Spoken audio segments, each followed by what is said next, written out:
Om Shri Gurubhyo Namaha Harihi Om Shruti Smriti Purananam Alayam Karunalayam Namami Bhagavatpada Shankaram Lokashankaram Vishayanam Anukulye Sukhi Dukhi Viparyaye Sukham Dukkam Cha Tadharmaha Sadanandasya Natmanaha. We are studying a topic that can be named as the science of happiness. That is the topic. A very important topic. And if you master this vision, the science of happiness, so this hunt for happiness in life, this seeking of happiness in life, the search for happiness in life will come to an end. And you stop searching for happiness. You don't search for happiness anymore. Do you know what is the most miserable thing in life? Do you know? Search for happiness. That is the most miserable thing in life.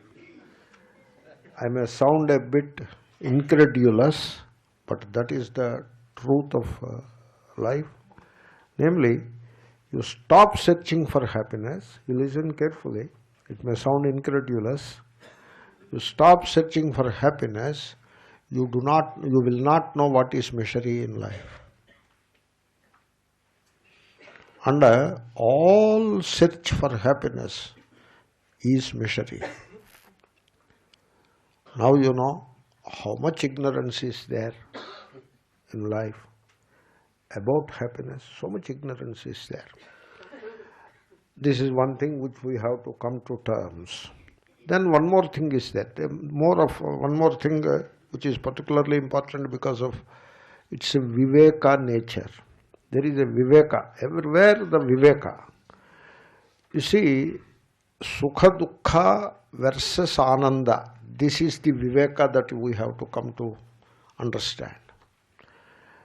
Because we do not have this Viveka, we fail to distinguish between Sukha versus Ananda. Thereby we get confused. Sukha is Ananda. That is how we get confused. It is like taking the body as myself. Body is the non-self, but I take it as myself. That is the confusion. And similarly, mind is not myself, but I take mind to be myself. That is the confusion. Similarly, Sukha is not Ananda. Sukha is pleasure. Ananda, say happiness. Let us say joy. Yesterday we are talking of bliss, beatitude. Fine. Or in a much simpler way, while you are looking at Sukha as pleasure, once that part is fixed, then the Ananda becomes easier. You can call it joy or happiness. Therefore, there is a distinction between the two. And people generally do not see the distinction. People get confused, and that's why instead of seeking Ananda in the right place, they seek Sukha in the wrong place. There are two things there. Instead of seeking Ananda, you seek Sukha, and instead of seeking in yourself, you seek outside. So whole life becomes a wild goose chase. That is how people live. They are chasing something or the other. The religious people are no different. What the worldly people do in one way, the religious people do the same thing in a different way. Both are equally ignorant. And therefore, this discrimination, this Viveka is very important. You see the verse Sukha versus Ananda.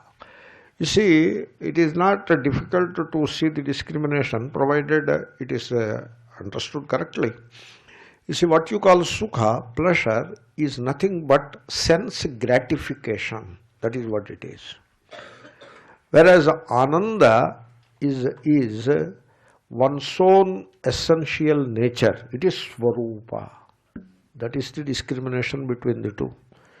Ananda is your Swarupa, your very essence. That is happiness. Ananda is happiness. I am using the word like that. Maybe you can put capital H if you wish. So happiness is your Swarupa. Means happiness is that what you are. That is the Swarupa. Swarupa means what I am, that is called Swarupa. And happiness is my Swarupa, my very essential nature. My matrix is happiness. Whereas what you call Sukha, the pleasure, is but sense gratification. There is a thing called sense gratification. Namely, you see a particular form and become pleasurable, feel pleasure, feel the pleasure. You hear a particular sound and feel the pleasure, experience the pleasure. That is Sukha. For that, there must be a conditioning also. Like you smell a perfume and feel the pleasure, experience the pleasure.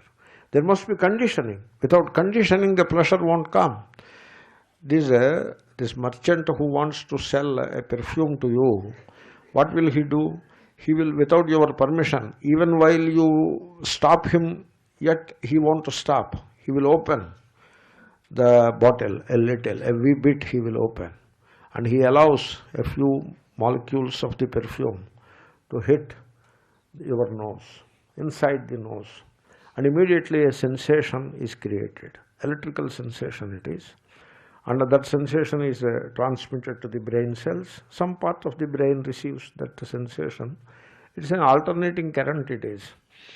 And the brain cells, they integrate those sensations and throw up an idea of, oh, it is a very pleasurable perfume. But there must be conditioning to that effect. Without that conditioning, you will not get any pleasure out of it. Sri Ramakrishna used to tell a story. A few fisherwomen, they took their catch to the market and sold, and they are returning with empty baskets home. And they have to catch a city bus and return home. And there was a heavy downpour, and so the bus was cancelled, and so they were stranded in the marketplace. In that place, there was a flower merchant who was a very kind man. He offered his place for these ladies to stay for the night, because the next bus will be next day morning only. And it was raining, and so they need a place to stay. And at night time there is no business in the marketplace, and therefore the flower merchant opened his place for these ladies to stay. Because he sold all his flowers, it is empty for the night in any case. So they went inside happily and found a place to stay for the night, and they tried to sleep, but they could not sleep because of this bad smell of the flowers. They are unable to sleep because it is all rose scent. How can you bear rose scent? It is unbearable, the rose scent for them, for the fisherwomen. And so one of the elderly women, she gives a suggestion. The suggestion is, let us put all the baskets around and put our beds inside that circle, and all the baskets are around, and sprinkle some water on those baskets. You have to sprinkle water to pull out the dormant smell of the fish, and so do that. And now you lie down inside so that this bad smell of the roses can be kept away. And they do that and go to sleep happily. So that conditioning must be there. The brain must be conditioned in a particular way. Then only you derive pleasure from that scent, from that form. You see a form and you become happy, provided there is a conditioning. But you see another form, you become unhappy. This is how the pleasure happens. So pleasure is but sense gratification. Suppose you derive pleasure by eating food, that is another way of deriving pleasure. And people do that. And they become sick very soon. Once you derive pleasure from eating, You are a candidate for hospital. There is a hospital establishment. A big establishment is sitting there. They are waiting for the clientele. And these people who seek pleasure from eating, they are the clientele for them. So, you should never do that. Once I went to Swargashram, and a Mahatma asked me, Swamiji, at the time I was a new sannyasi rather. Now I am a bit veteran. At that time I was the new. So he asked me, Swamiji, kaisa hai? Everything, how is everything? Yeah, very fine. No, sannyasa, you have become so bhiksha, etc. Are you enjoying the bhiksha? Are you able to enjoy the bhiksha well? Maja kar rahe hai kya? Then I said, no, you tell me what should I do. No, my advice is don't get maja out of bhiksha. Because if you get maja out of bhiksha, you become a sick sannyasi. It is like that. You take bhiksha for dehayatra, means to keep the body going, you need some bhiksha. Some food you need. A few calories you have to put inside. A little nutrition you have to add to the body. That is all you have to do. And there may be some pleasure coming by the way as a byproduct. But the pleasure itself is not the goal. If pleasure becomes the goal, that means you try to gratify the taste buds. You are a candidate for sickness.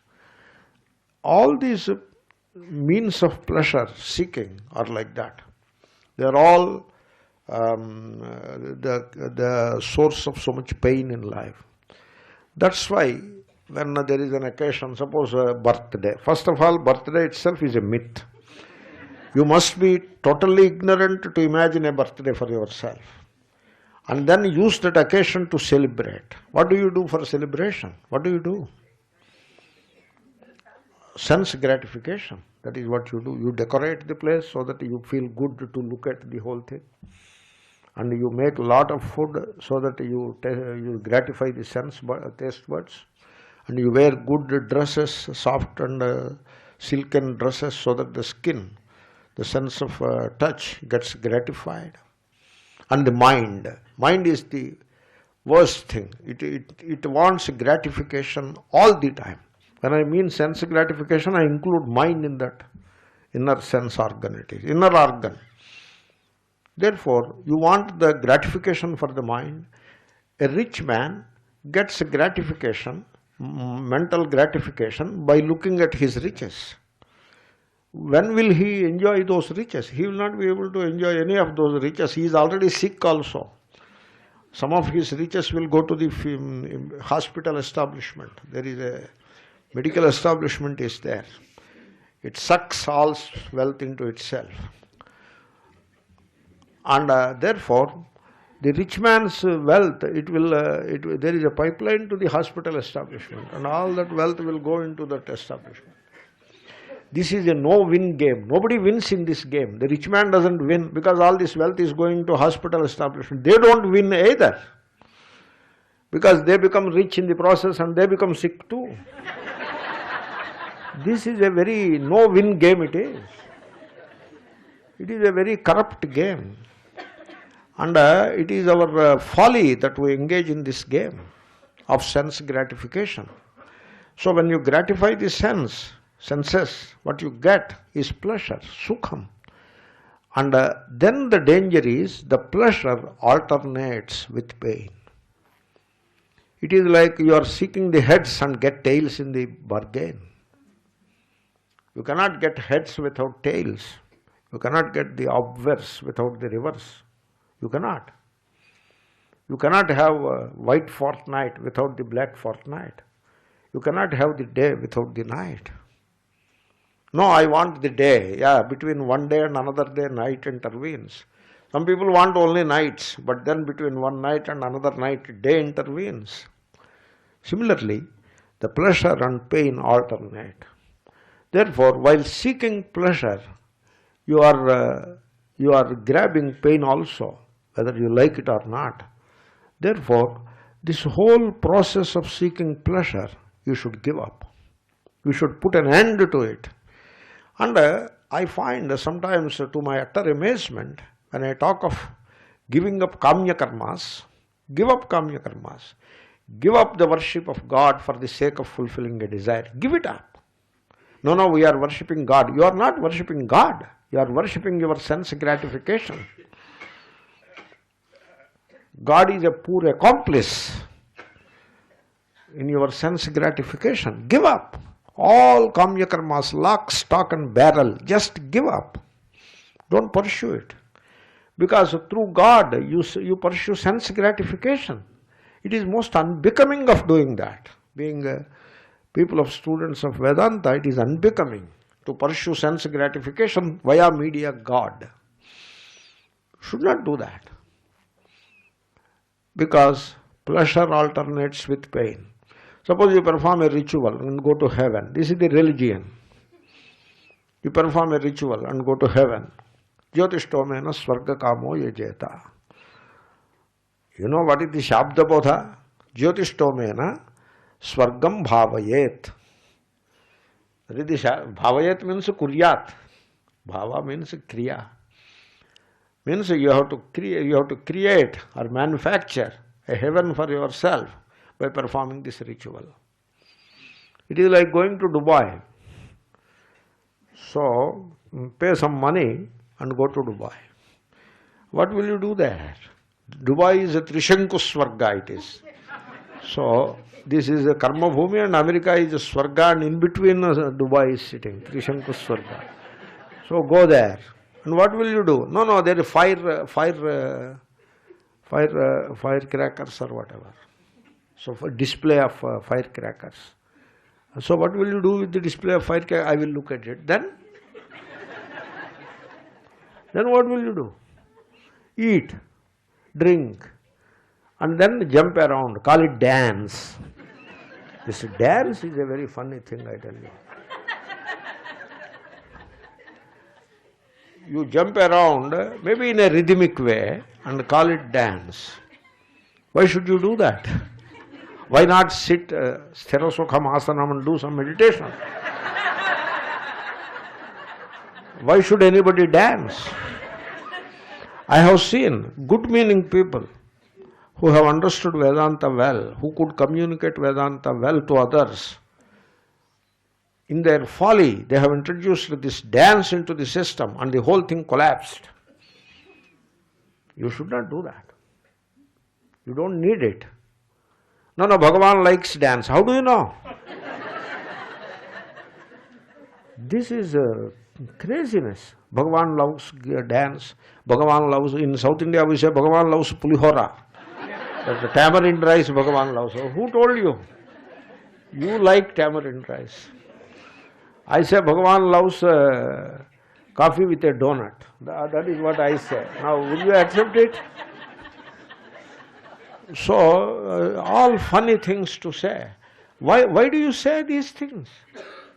What happened to your intelligence? It has taken leave of you or what? So, this sense gratification is not worthy of pursuing at all. It is not worthy of... I am not talking of students of Vedanta, I am talking of the worldly people. They should not pursue sense gratification. It is a very dangerous path. They say 3 Ds, decay, disease and death. Something like that. That is the path. And so that is the sense gratification. And in pursuing sense gratification, you become psychologically dependent people. That is the bondage. You see, physical dependence is never an issue. You should understand that. For example, all of us depend upon a dozen people there in the kitchen. Even now they are working. And by 12:30 they will provide lunch for us. We depend upon them physically for food.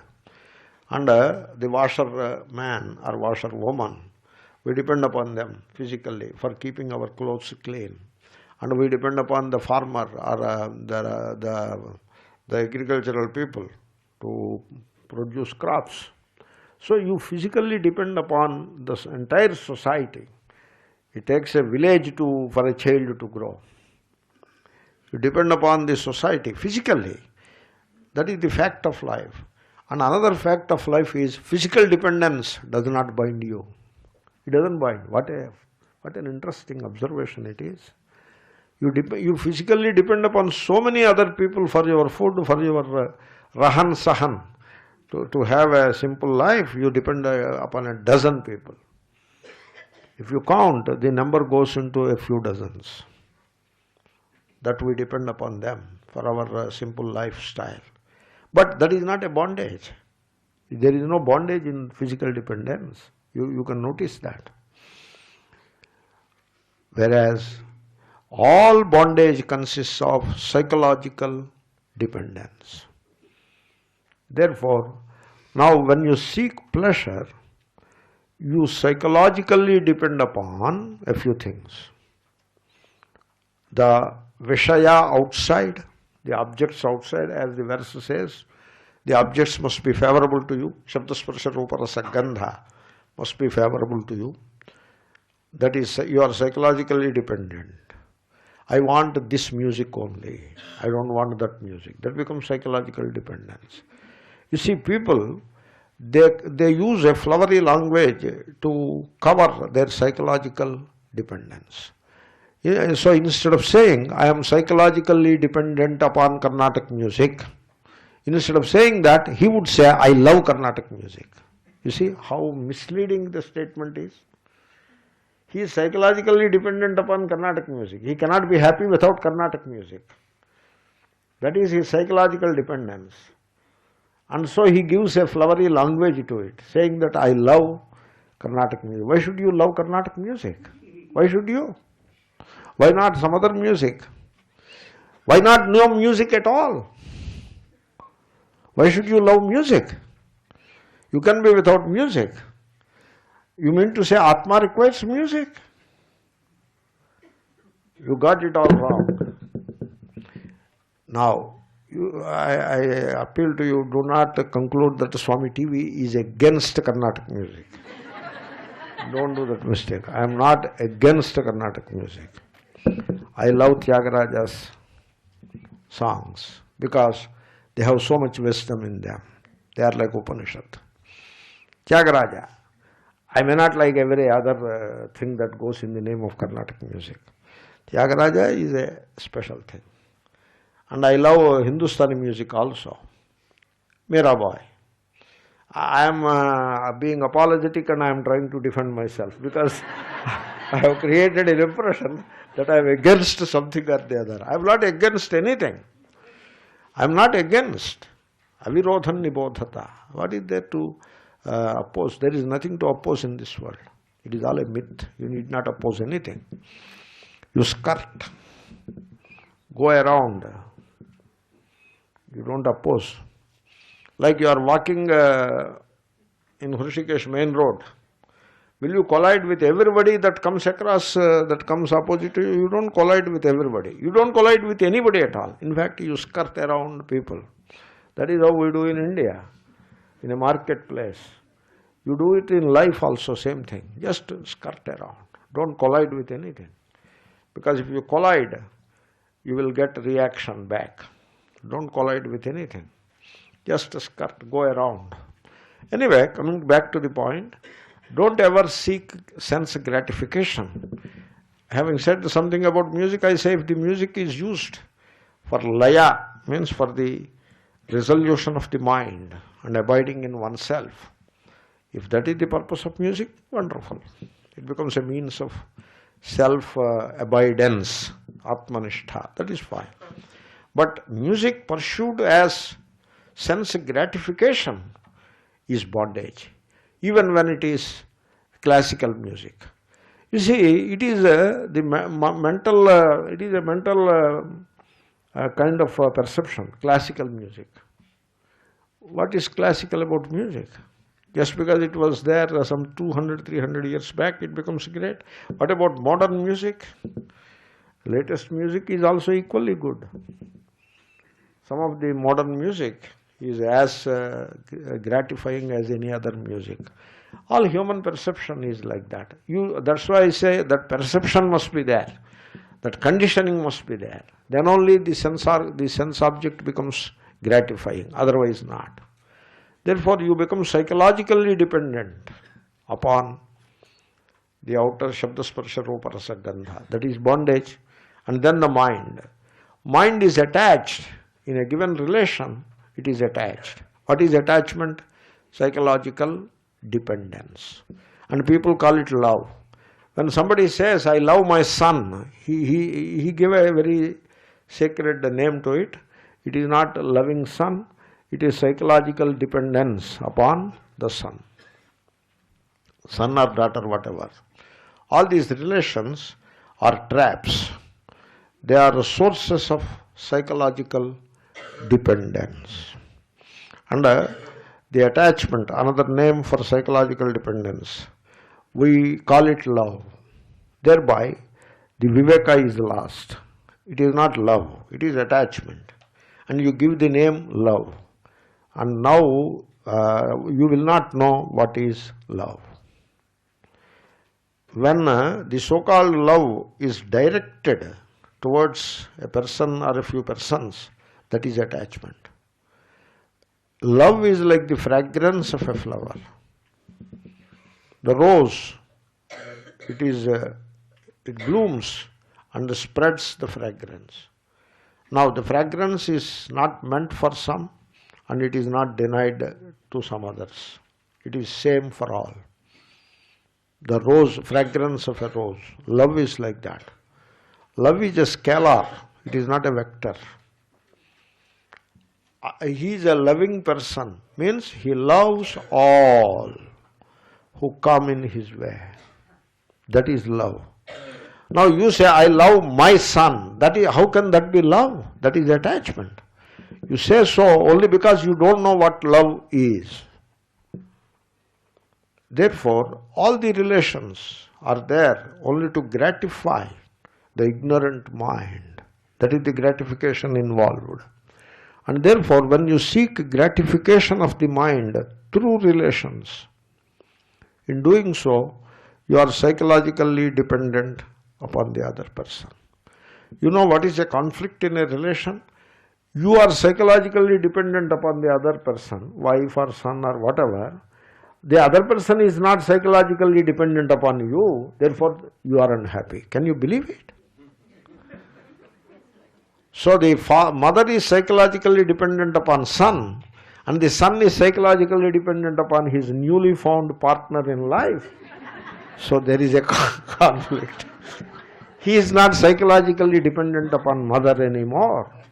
Therefore there is conflict. And so they call love. There is no love lost in it. It is all psychological dependence. I say, we are. I say we, because Swamis are dependent upon Sishyas psychologically, and Sishyas are dependent upon Gurus psychologically. And this Indian Gurudom is the best example of Guru-Sishya psychological dependence and psychological exploitation. The classical God-man situation of India, it is like that. Mutual exploitation it is, in the name of religion and philosophy or whatever name, spirituality or whatever. That's why I say we are psychologically dependent people. That is what we are. That is the bondage. And therefore, this psychological dependence, it is created when you seek the gratification in a relation. This is how we are seeking sukha in relations also. We are seeking sukha in the Vishayas, Shabda Sparsha Rupa Rasa Gandha, and also in relations. This is how we are trapped in this samsara. All the while, the Swarupa, your own essential nature, is sitting there. It is the very happiness. It is the embodiment of happiness. Happiness crystallized, ananda ghana. The word crystallized, you see, the sodium chloride is dispersed in water. Now that sodium chloride crystallizes, means the dispersed molecules of sodium chloride, they come together to make a block, a solid block of sodium chloride. It is all sodium chloride, up, down, right, left, that side, this side, in center, everywhere it is all sodium chloride, a solid block of sodium chloride. That is called crystal. Similarly, you are Ananda. Morning Ananda, afternoon Ananda, evening Ananda, night Ananda. At all times Ananda, in all places Ananda, in all situations Ananda. That is your Swarupa. That is what you are. Like a salt crystal is salty all the time. At all times, means beyond Deshakala, your Swarupa is Ananda. That is yourself. And you have to discover that. Not even difficult to discover. Only thing is you should learn to look at yourself.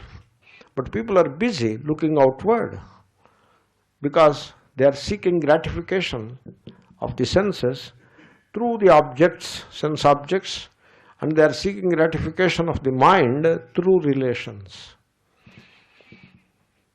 As long as you seek gratification of the senses through Shabda Sparsha, etc., and gratification of the mind through son, daughter, wife, husband, father, mother, this and that, so long you remain bound, you remain condemned to bondage of the samsara, and you remain outgoing, outlooking, outward looking, and miss the repository of infinite happiness within you. That is the proposition. That is the message. Now the message has two elements in it. One, stop all kinds of gratification forthwith. That is because that is a precondition to discover your happiness, your Swarupa. That is a precondition. So stop forthwith all kinds of gratification. So bless all the relations, bless all of them. Give them what they want. Be loving. All of them want something or the other. That is how this world is. A dunya. It is like that. Everybody wants something or the other from you. That is the fact of life. The child wants chocolate. You give the chocolate, the child will go its way. It is that simple. Life is that simple. The young man wants some money. Give it to him, he will go his way. The grown-up son wants his property, his share in the property. Give it to him.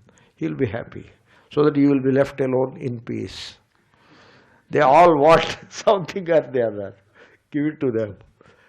You reach a point where you do not own anything. Then they will all leave you alone. They won't bother you anymore. And then that puts an end to all kinds of psychological dependence. That is a precondition, number one. Then Shabda Sparsha Rupa Rasa Gandha, they are there only to the extent of keeping the life going.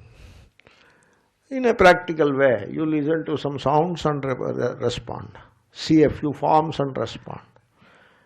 Taste a few things and manage the life of the body.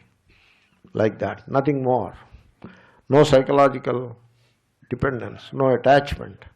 In the name of culture, religion, you get attached to all kinds of Shabda Sparsha Rupa Rasa Gandha and call it, it is certainly not Vedanta. It may be religion, it may be culture only. That is what it is, not Vedanta. Vedanta should not be confused like that with culture, religion and all that. Tradition, another name. Very flowery language it is.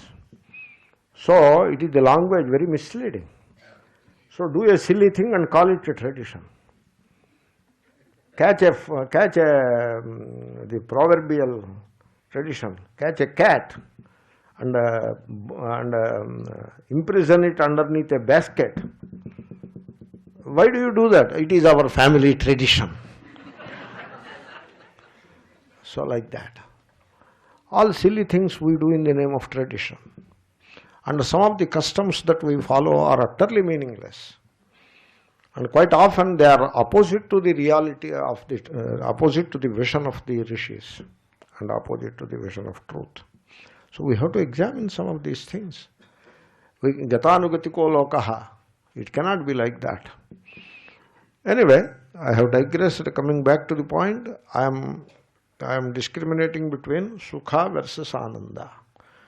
Sukha, seeking of sukha, it is fraught with dangers because it alternates with pain and it generates psychological dependence. Whereas ananda, you are with yourself, you abide in yourself, and you are free now. There is freedom. In fact, Manu Maharaj, Manusmurtikara said, Sarvam paravasham dukkham, sarvam atmavasham sukham, etad vidyat samasena, lakshanam sukha dukkhayo. So, samasa is in brief. In brief, whatever makes you psychologically dependent is pain, it is affliction. And whatever makes you free psychologically, that is the real happiness. Therefore, that is the distinction between the two. Atmanaha sadanandasya na. So, sukha dukkha, this cycle of pleasure and pain, it is there only for the mind. It is not there for Atma, which is ever blissful. Sadanandasya natmanaha. I think I have covered that verse. Let us make a little movement further. It is still the science of happiness only. Atmarthatvena hi preyan vishayo nasvatah priyaha svata eva hi sarvesham atma priyatamo yataha. You see, there is a word priyaha in Sanskrit. Priya. Very beautiful word. So, priya means loving or lovable. The seat of love, the locus of love. That is the priya. So, lovable, take it like that, lovable. Now, people say, this is, I love this, I love that. They use the word love all the time, priya. So, somebody says, I love this music. And he doesn't mean it really speaking. He doesn't know it himself. He says it. These things, these are what is called, we inherit certain thought patterns. These are called inherited thought patterns. Another name for conditioning only. So, you see, as a Swami, I am supposed to love a few things. That is, I am supposed to do. Therefore, I do it. Like that. Inherited thought pattern. Now, you see, somebody asked me, so he was checking my bag. I asked me, open the bag. Okay, I open. He won't open. I have to open it for him. Okay, open it. Then he checks with gloved hands, like a physician. He checks all the things inside the bag. He checked. He is satisfied that there is nothing dangerous in it. In the airport, you know, in the security. Then he made a casual remark, a light-hearted remark. Hey, you seem to like orange color. So like that. Then I looked at myself. Do I like orange color? Should I like orange color? I am supposed to like orange color. Therefore I like it. Kya baat hai? Why should I like orange color? Sometimes I put on white also. Who prevents me? What prevents me for that matter? Therefore, this is an inherited thought pattern. I am supposed to like orange color, therefore I like orange color. I am supposed to like roti and dal, therefore I like roti and dal. Something like that. Anyway, I am digressing. So the point is, when people use the word priya, love, they mean only attachment. They don't mean it in the real sense that there is no love. There is only one thing which is lovable in this creation. There is only one thing. Nothing else is lovable. Only one thing is lovable. What is it? Atma. Then, how can you say that? For example, here is somebody who genuinely loves roses. How can you say Atma alone is the lovable thing? I love myself, true, but I love roses also. You got it wrong. You do not know properly. You never investigated it properly. That's why you believe it like that. A person may say, I love myself all right, but I love music. Now, here is a gentleman, he arranged a music concert because he loves music. He believes that he loves music. You know, people believe what they believe. And so he believes that he loves music. So invited a music exponent, an expert, and arranged a concert. And all people have come and they are sitting in the chairs, and this man obviously sits in the front row because he is the one who pays all the bills for the concert. And and the concert is going on. He is listening to it and he is ecstatic. He loves the music and so he is enjoying the music. In the meanwhile, somebody brought and gave him a chit, some message, and he saw the chit. And then he lost all interest in the music. No more interest in the music. And just then the musician is reaching the zenith of his concert. That is exactly when this guy lost all interest in the music. But he is not supposed to live in between, that to sitting in the front row, that the musician may feel insulted. So he sat there. And then the music sounds very harsh to him. He is unable to enjoy it. In fact, he is getting annoyed by this music. Arey, stop that, stop it nonsense. Like that he was feeling annoyed.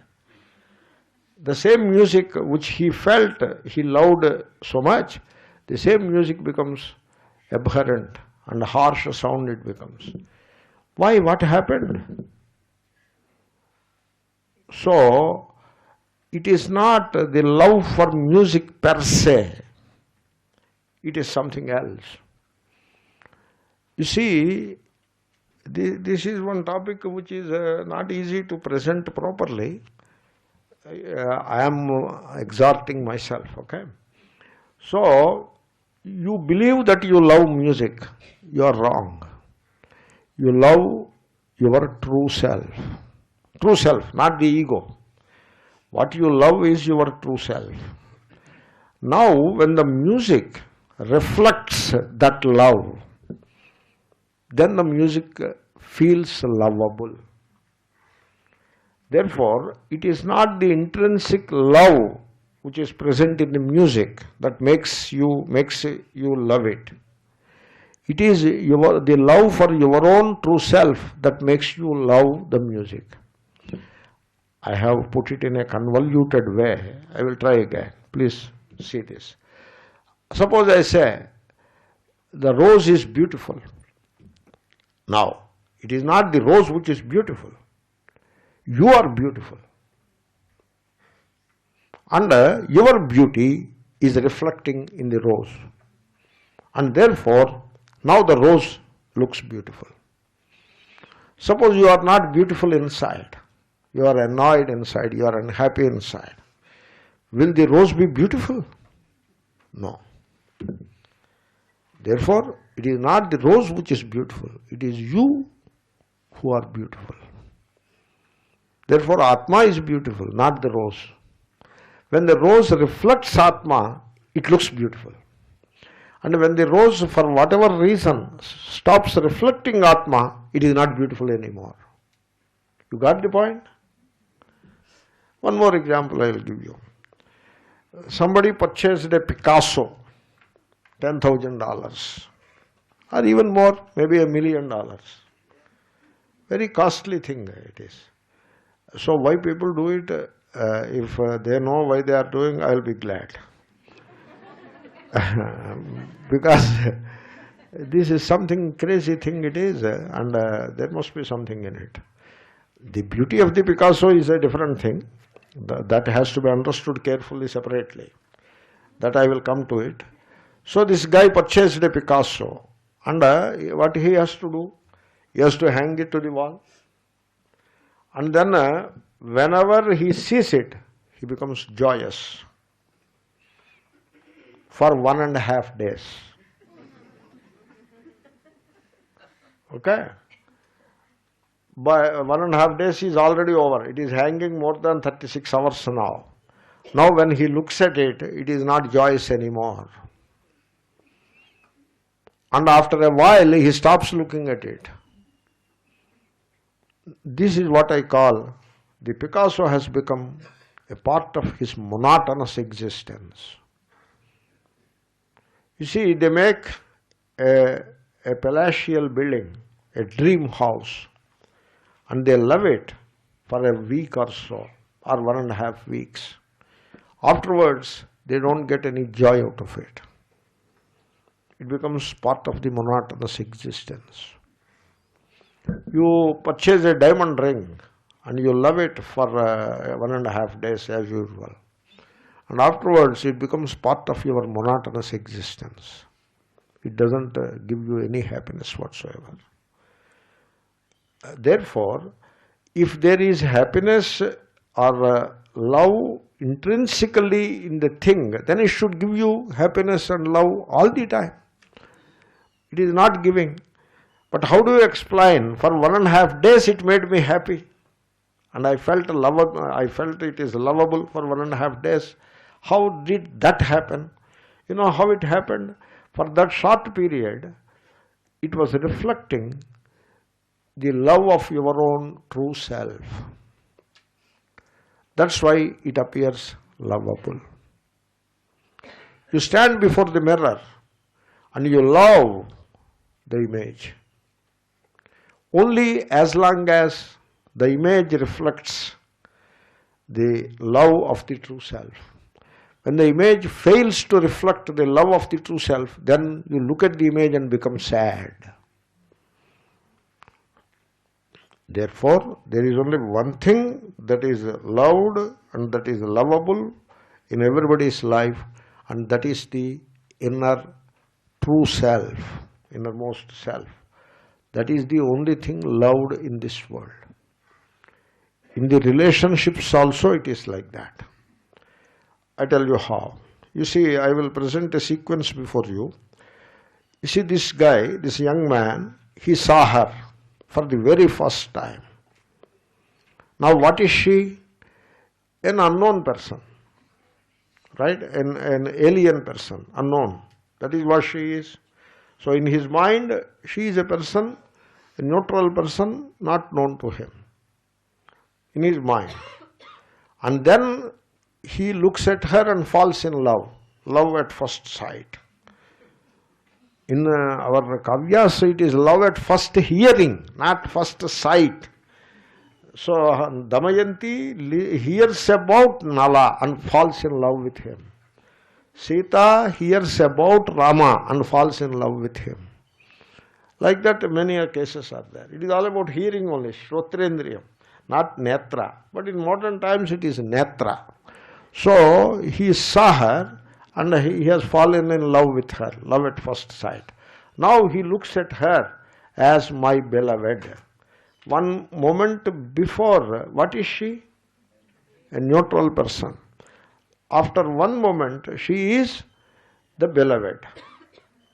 And now he proposes and she accepts the proposal and he gives a diamond ring and all that. Now she is what? His fiancé. Fiancé or fiance? Whatever. Fiancé. So she is the fiancé now. Not so much beloved, only fiancé. I don't know. This game, I tell you, this is a very funny game. It is played again and again and again and again, endlessly, by people in life. It goes on and on. And it has nothing to do with the ashrama also. Grahasthas play, it is there everywhere. Human nature is like that. So she is the fiancée. And then the marriage happens. Now she is the wife. Not the beloved anymore. She is the wife. And then continuous time goes on. Now he stops saying, I love you. She complains, why don't you say I love you? He doesn't reply to that. Then one day he says it. He blurts it out. I hate you. And then one day they appear before a lawyer's office or in a court home. And then the divorce is granted, and now she is ex-wife. Now what is she? I have shown you 5 or 6 stages of a movement. What is she? Is she the beloved, or is she the fiancée, or is she the wife, or is she the ex-wife? What is she? She is none of these things. She is what she is, certainly none of these things. She appeared beloved when she was reflecting the love of the self. And when after a while she stopped reflecting the self-love. For whatever reason, she stopped reflecting, and therefore no love is lost anymore. So this is how I am struggling to explain this principle. I tell you, there is only one source of beauty in life, and that is Atma. And when the outer things reflect that beauty, they look beautiful. There is only one source of happiness in this creation, that is Atma. And when other things reflect that happiness, they appear things of happiness. There is only one source of love, that is Atma. And when the other object or person reflects that love of the true self, when it reflects, then it appears lovable. Therefore, Atma, we are not talking of ego. If you put ego in the place of Atma, the whole thing becomes wrong. It is not the ego which we are talking about, it is the Atma. In fact, when there is ego, there is no love. And when there is love, there is no ego. Even when this man looks at her and says and falls in love with her in the first sight, in those moments when he really loves her, there is no ego.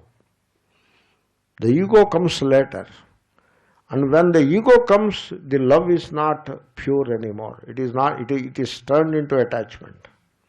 And now he has a few demands from her. And now he starts depending upon her psychologically. And now when she refuses to oblige him in that psychological dependence, he develops the hatred against her. That is all the movement of mind. Behind the movement of mind lies hidden the source of love. And when the mind doesn't act like a cover, mind always covers up. Mind is like the moon. Moon covers up the sun in an eclipse situation. Similarly, mind covers up the Atma. When mind doesn't cover up the Atma in a given interaction, suppose I am interacting with another person, the mind doesn't cover up the Atma, then the Atma is shining. Then that other person will reflect the glory of Atma, and therefore the other person appears lovable. But the mind intervenes and acts like a cover, brings its conditioning into the picture, puts psychological dependence into the picture. Mind tries to derive some advantage from the other person, so that deriving egoic advantage comes in between. Then the other person fails to reflect the sense of the pure love of the Atma, and therefore the other person is not lovable anymore. Could I make the point clear to you? This is how it works. So, let me not do much ado about it. And so, atmarthatvena hi preyan vishayaha na swatah priyaha. You believe me, this particular statement, atmanah kamaya sarvam priyam bhavati, that is the Upanishadic Vakya, the same thing is said here. This is a bit difficult to explain, because it is possible to put a wrong notion into the minds of people. And if the ego comes in the place of Atma, everything gets spoiled. And you have to get the message through. The message is love, beauty is not in the other. It is in you. But the other seems to be lovable or beautiful only when it reflects your own beauty and love. That is the message which has to be sent through. Now, what is the meaning of this message? It is possible to misunderstand this message. Suppose the young man says this to his beloved, she may become unhappy. She may complain, oh, I thought I am intrinsically loved by you, but now you don't love me for my sake, you love me for your sake only, like that. She may misunderstand it also. It is possible, you know. It is not easy to convey this message. Because just like this guy is psychologically dependent upon her, she is also psychologically dependent upon him. This mutual dependence and mutual exploitation that follows, you know, mutual dependence. This is the bane of every single relationship. And people have to work on these things. Is it possible to have a relation without any psychological dependence at all? Yes, possible. You have to work on it. Means you love the other person without seeking anything from the other person. Absolutely nothing. Seeking absolutely nothing. You love the other person. You have to try it. At least with one relation, you have to try it. If the other person is occasionally selfish, which people are, you are okay with that other person's selfishness. The other person is tricky, manipulative. You are okay with all that. You allow all that. From your side, you are loving, only love, nothing else. You are not selfish, you are not tricky, you are not manipulative. You only love. Love for the sake of love, without seeking anything whatsoever from the other person. That kind of an experiment you have to do. When you do that experiment, how does it feel? You have to explore. Vedanta is exploration. So now what we have done is, we have handed over the responsibility of self-realization to the Guru. He will decide when I will get self-realization. What he will decide? So that becomes, the whole thing is put on a wrong track. So how Guru will be able to explore on your behalf? Can he eat food on your behalf? Can he sleep on your behalf? He cannot. How do you think he can do self-realization on your behalf? It is not possible.